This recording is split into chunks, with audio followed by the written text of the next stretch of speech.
Da fragen wir doch gleich noch mal nach. Zugeschaltet ist jetzt der FDP-Politiker Frank Schäffler. Er ist Mitglied im Haushaltsausschuss. Herr Schäffler, wir grüßen Sie. Guten Abend. Grüße Sie auch. Ja, die FDP kämpft also in den Haushaltsverhandlungen für die Einhaltung der Schuldenbremse. Jetzt drohen 30 liberale Abgeordnete, die Koalition zu verlassen. Inwiefern hat diese Rebellion das Potenzial, die Ampelkoalition richtiggehend zu sprengen? Das ist keine Rebellion, so denken alle Abgeordneten der FDP im Deutschen Bundestag. Wenn die Schuldenbremse gekippt wird und wenn die SPD die verfassungsrechtlichen Grundlagen verlässt, dann ist die Koalition zu Ende, ist doch völlig klar. Und deshalb muss der Kanzler sich da jetzt durchsetzen. Er muss sich vergewissern, ob er die Mehrheit auch seiner Fraktion hinter sich hat. Das ist, glaube ich, ganz entscheidend, denn die Töne aus der SPD werden immer lauter. Wenn Frau Esken fast jeden Tag das Schleifen der Schuldenbremse fordert, ja, dann verlässt sie die Grundlage der Koalition und dann muss sie sich fragen, ob sie noch richtig ist. Aber laut der SPD gibt es jetzt eben auch Gründe, die man zu Beginn dieser Koalition so nicht kennen konnte. Das ist unter anderem die Notsituation in der Ukraine, aber auch in den deutschen Flutgebieten. Und genau deswegen heißt es, braucht es auch in diesem Jahr eine Ausnahmeregelung. Ist das eine Begründung, die Sie nachvollziehen können? Nein, das kann ich nicht nachvollziehen. Wir haben ja gerade ein jüngstes Verfassungsgerichtsurteil auch zur Schuldenbremse.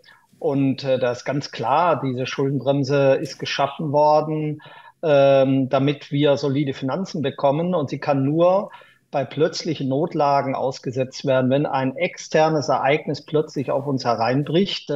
Aber das kann man ja im Jahre 2024 bei der Ukraine nicht mehr sagen, sondern der Krieg ist ja leider jetzt schon mindestens 2 Jahre am Gange. Und deshalb greift dieses Argument natürlich überhaupt nicht.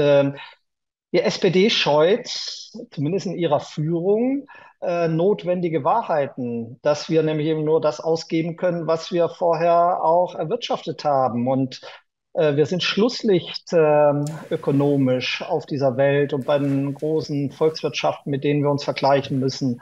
Und da müssen wir jetzt Änderungen vornehmen. Da können wir nicht so weitermachen wie bisher, sondern wir müssen jetzt schauen, dass wir eine Wirtschaftswende hinbekommen. Wir brauchen Reformen.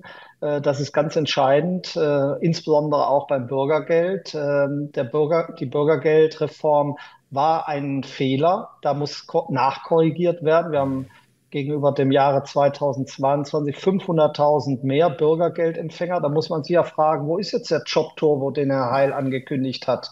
Zumindest zündet er noch nicht so richtig, sondern die Kosten und die Ausgaben steigen weiterhin und deshalb muss da angesetzt werden. Wir haben noch einen anderen Aspekt, über den wir sprechen wollen. CSU-Chef Markus Söder, der hat sich jetzt ja am Wochenende für die 6-Tage-Woche in Deutschland ausgesprochen, nachdem es eben einen entsprechenden Vorstoß, ein Gesetz in Griechenland gegeben hat. Was halten Sie denn davon? Wir reden ja hierzulande eher über die 4-Tage-Woche. Wir müssen sicherlich das Arbeitsrecht weiter flexibilisieren. Das ist auch ein Teil einer Wirtschaftswende. Ja, ist ja absurd, dass wir Arbeitnehmer in Korsette hineinzwängen.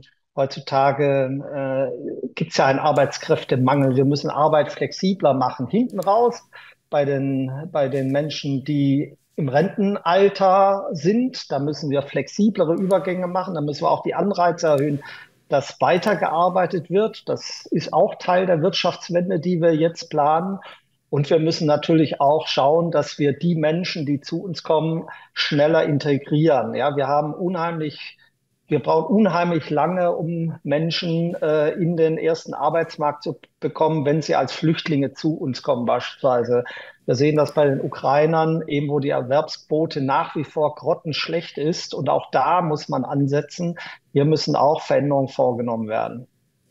Sagt Frank Schäffler, Mitglied im Haushaltsausschuss. Vielen Dank für das Gespräch. Dankeschön. Gerne.